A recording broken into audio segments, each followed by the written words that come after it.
There's a lot of debate in the fitness and nutrition community. Is snacking good? Is snacking bad? How often do you snack? Put all that aside, I'm going to tell you, I like snacks, but not for any of the metabolic reasons, scientific reasons, nutritional reasons. I like snacks for a behavioral reason.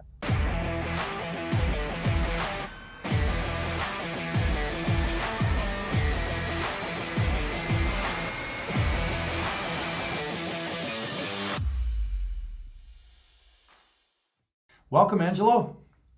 Rock, so nice to be here. Thanks for having me today. A nice paisan on the show. Yes, thank you. So, there's so many facets of life, but one of the things I like to say to people is that energy is the edge. And your ability to manufacture, maintain high levels of energy is dependent on your ability to move your body, motivate yourself, and of course, what you put in physically, the food, nutrition, and what you put in mentally. And you've made it a life of helping people improve their physical part of their life. What are some of the things you think are most critical, mission critical, working with NFL players and pros and Olympic athletes that makes the difference for the person who's working at a job that can avail themselves of the highest performance when it comes to the area of expertise for yourself? It's strategy, Rock. That's what it all boils down to.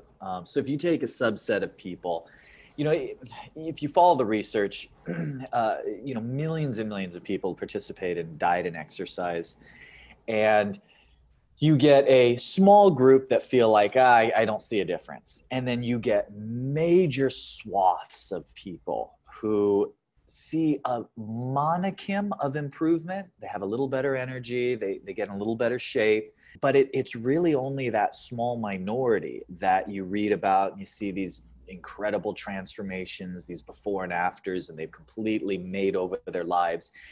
And so there is actually a science to explain why and action steps for a person to take in order to put themselves in line with being one of those people that get those tremendous outcomes. And that's what we do at Metabolic Profiling is we work really hands-on with individuals and help them go through basically five key elements to transform their bodies.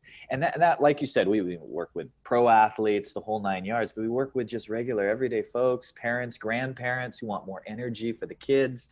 Whatever your goal is, if you have a specific strategy, that's the key to getting the transformation you want. All right, so I was married to an Italian, and I ate way more pasta than I think a human should. And today I'm a vegan. And Wow. if you asked me when did I have more energy, more clarity, feel healthier, more vibrant, I would tell you today. So of these five keys, can we touch on some of them? You know me, we talked about it. I want to hack. I want to give them the dirt. I want to get to them. It's going to be up to them to follow through and maybe, follow up with you or somebody else, but to activate that. But what are some of them? You want to jump in on it? Let's dive in. Well, you've experienced multiple strategies of eating, and that's a testament to how everyone's body responds different. Mm-hmm. The key is not, so here's a fact. There are a million different nutrition strategies and diets out there. And now I'm going to tell you something that might surprise you. They all work. It's not that they're all garbage and this person is just trying to sell snake oil. It's not that. There is some of that in the industry, okay? Let's be honest. But by and large, every strategy has some merit and some science behind it. But what it doesn't have is specificity for you. So what our experts at MetPro do is they try and help each person identify both within their own lifestyle and metabolic profile what strategy is going to be the most effective for them, because no two people are identical. So here are the 5 bullets. I'll list them and then maybe we can just hit on them real fast. So the first is body type and goal. The second is lifestyle. The third is strategic versus metabolic, and I'll explain that one in a moment. The fourth is baseline testing, and I'll explain that as well. And the fifth, of course, is psychological, motivational. So is it okay if I just jump in and I talk about body Go, type? man. I love it. Let's do it. I'm on the edge of my seat. So I'm a big science nerd and a numbers guy. And at the end of the day, what I'm interested in results.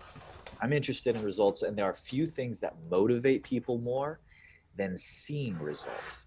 Yes. So when I do a goal setting session with one of my clients, an effective goal setting session might be different than what you'd expect. An effective goal setting session is all about deciding what we're not going to focus on right now.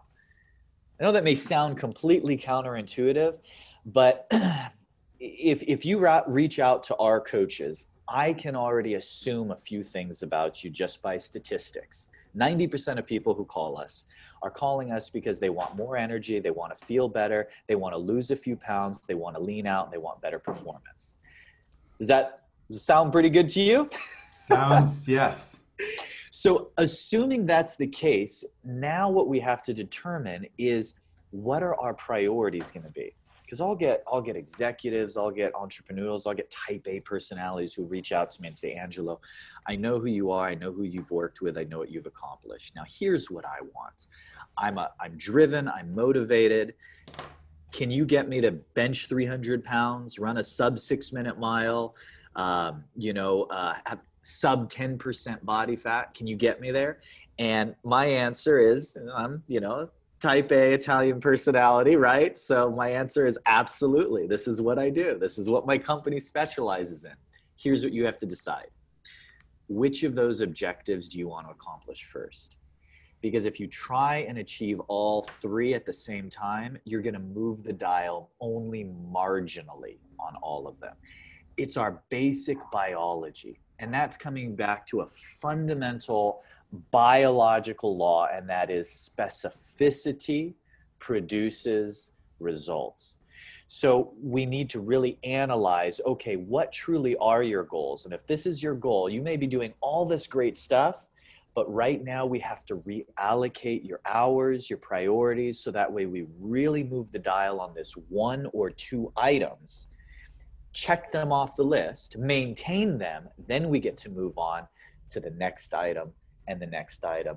And that's how you affect these dramatic transformations. That's how when people come to me and they're getting ready for a movie role, or they have a wedding or a photo shoot or an event or whatever the case may be, and it's like, I need to look a certain way by a certain time.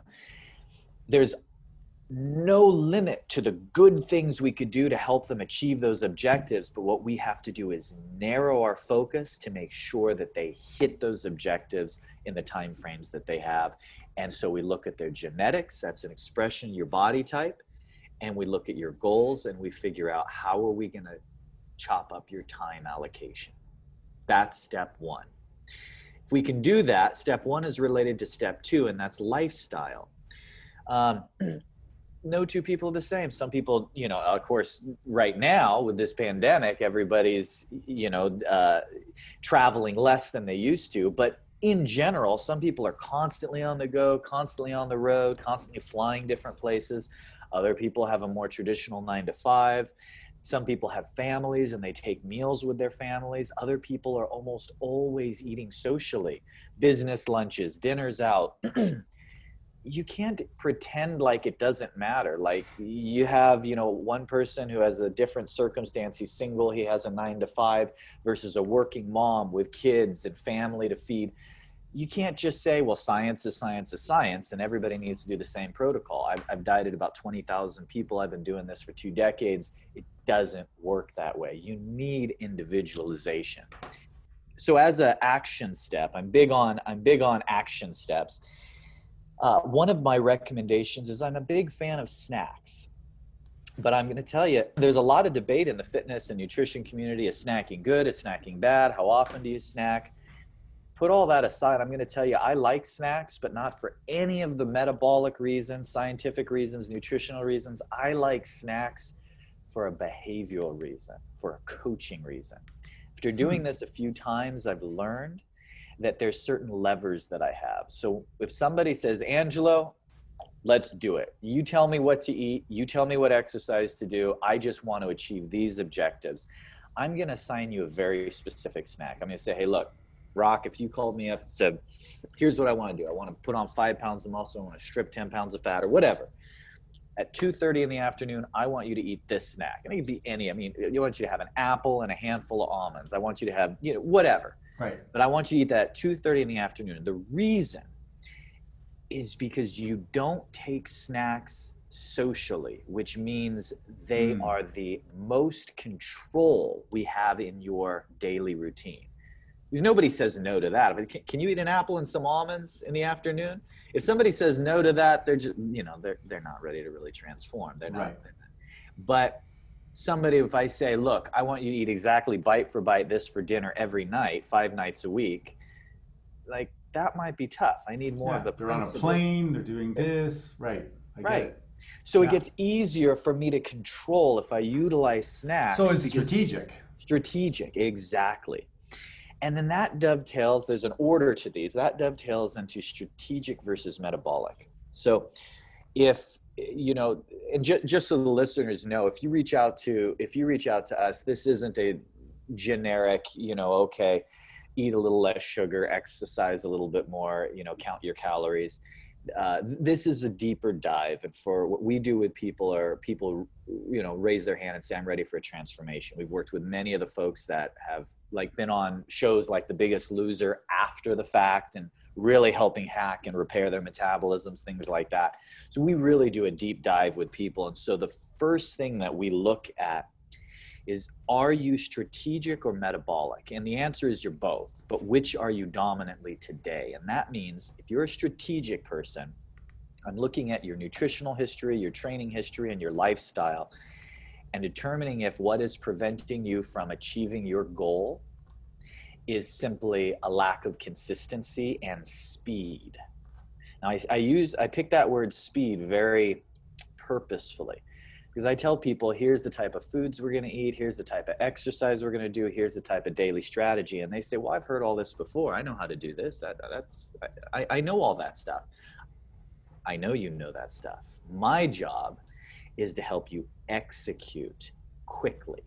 Because if executing on food prep, on arranging to get meals, on combos, on cooking, on exercising, on even the nuance of how you spend your time exercising, if there's lag, if there's leakage, inefficiencies, it will turn into too much of an investment of hours in your day, and then you'll throw in the towel. If we can execute quickly on the highest return on investment items, now we're talking. That's a strategic. Some people that call us, though, it's not a matter of strategy. They have a good routine, they're consistent, they have it dialed, their metabolism is just shot. That's not everyone, but you might be listening and nodding your head going, yep, I eat clean, I exercise regularly, and I've still got these 20 pounds that I just can't get to budge. That means metabolically, when I say broken, I don't mean broken. What I mean is your metabolism has adapted to what you're currently doing. It's not your fault. You may be doing nothing wrong. You may be checking every one of the boxes that all the doctors and the experts and the gurus say to do. But because your metabolism is already used to you doing that, it's not going to force your body to change anymore. Wow. So we identify if you're metabolic or strategic. And if you fall into that metabolic category, you might be shocked at the recommendations we make, because what we really need to do is we have to kind of reshuffle the deck and redeal. So your metabolism is forced to handle and juggle something it's not used to. So people ask me all the time, well, what's the best strategy? Well, is it ketogenic? Is it going low carb? Is it managing calories? Or is it vegetarian or vegan? Or is it, is it cyclical fasting? These are all tools in the arsenal, but here's the illustration, Rock. You take your car to the mechanic and you walk into the garage, and there's the mechanic, and he looks up at you and he says, how can I help? And you look around the garage and you say, I was wondering, could you tell me which is the best tool here, the screwdriver or the wrench? Because my neighbor says the wrench is great. saying one diet or one strategy is the best strategy, it's like one tool for all jobs. It just doesn't work that way. The truth is, if you've been cutting carbs, if you've been eating low carb, ketogenic, Atkins, whatever, continuing to do that is likely not going to produce further change in your physique.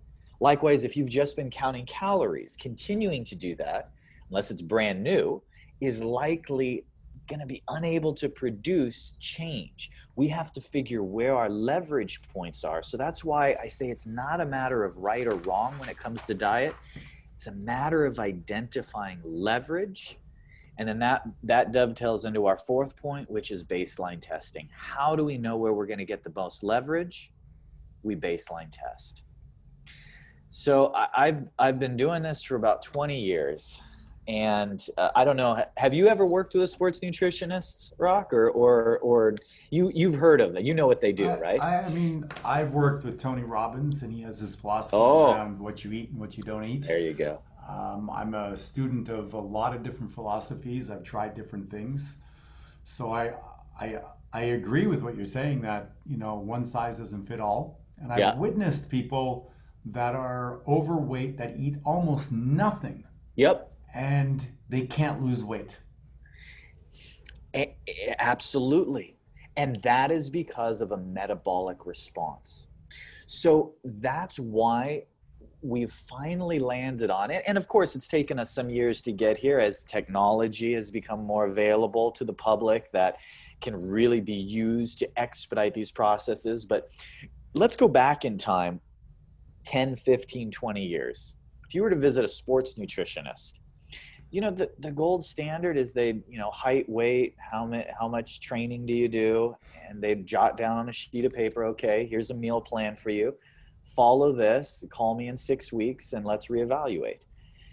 So what they were doing is correct. They're assessing, reevaluating, but they were doing it at a snail's pace because that's the science that we had back in the day.